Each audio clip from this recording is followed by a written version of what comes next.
त्यांच्या घरातून बाहेर काढण्यासाठी आपला प्रयत्न केले. प्रसंगी आपलं अस्तित्व प्राणाला लावलं आणि आयुष्यात त्याग सुद्धा केलेला त्याच्या सगळ्या महामानवांना विनम्र अभिवादन आहे. विचारमंच कुणबी समाज संघ आणि काँग्रेस शाखेचे अध्यक्ष त्यांनी बऱ्याच युवा नेतृत्वाला पुढे प्रयत्न करायचे. संस्कृतमध्ये सुभाष आहे, शतेषु जायते ईश्वरा सहस्रेषु चपटिता वक्ता दशशास्त्रेषु दाता भक्तिवान. वेळ निघून जातो आहे आणि आपल्याला अनेक वक्त्यांची चांगली घटना ऐकायची, त्यामुळे मी जास्त काहीच होणार नाही. सगळ्यात अगोदर सर्व नवनिर्वाचित असलेल्या कमिटी आणि सध्याच्या सगळ्या पदाधिकाऱ्यांना मी तुम्ही मुंबईतर्फे त्याचबरोबर माझ्यातर्फे मनपूर्वक शुभेच्छा देतो. मित्रांनो,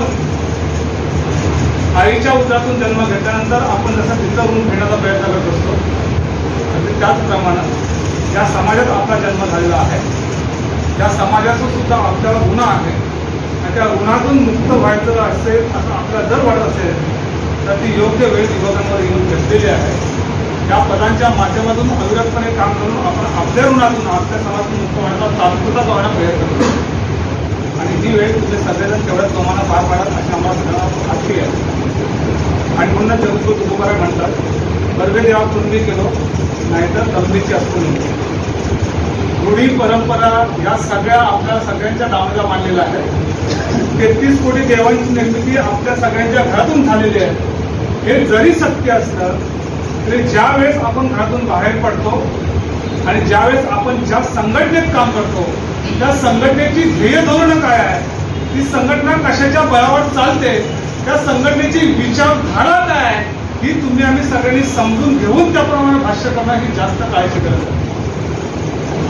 कारण त्याच्याशिवाय संघाला तुम्हाला आम्हाला करोडोपाय नाही. त्याची जबाबदारी तुम्ही आम्ही सगळ्यांनी घ्यायला पाहिजे. आणि म्हणून दरवर्षी संघात 1 ऑक्टोबरला ज्यावेळेस संघाचा वर्धापन दिन असतो त्यावेळेस मोठे मोठे असणारे आमचे शाखांचे पदसिद्ध अध्यक्ष सुद्धा वेळेला म्हणतात की संघाचा इतिहास आम्हाला ठाऊक नाही. मी आमच्या युवांना सगळ्यांना सांगू इच्छितो की सगळ्यात अगोदर आपण आपला संघाचा इतिहास जाणून घेऊया.